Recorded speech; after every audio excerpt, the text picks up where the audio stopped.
Les préparatifs de l'an 65 de l'indépendance de la Côte d'Ivoire, dont les festivités sont prévues à Bouaké, vont bon train. Les élus et cadres du Vébaoulé de tous bords politiques entendent jouer leur partition pour faire de cette deuxième édition une réussite totale. Aoussou Jano Kouadio a présidé une réunion de travail hier mercredi à la salle de conférence du ministère des Affaires étrangères.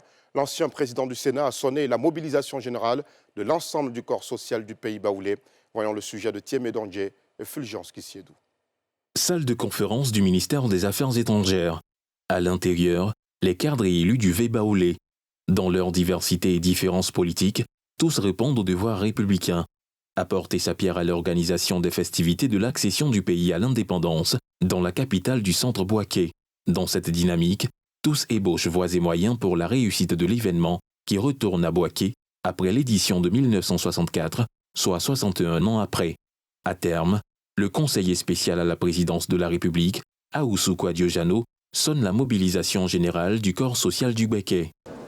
C'est tout un symbole de renaissance de la ville de Bouaké, je dirais de toute la Côte d'Ivoire.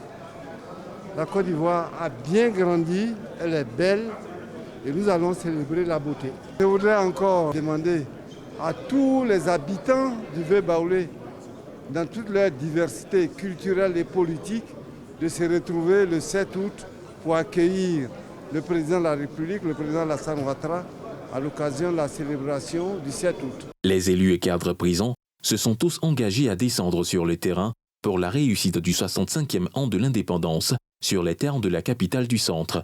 La 64e édition, pour rappel, avait eu lieu à la station du péage de Grand-Bassam, avec pour invité d'honneur du défilé militaire un détachement de la République populaire de Chine.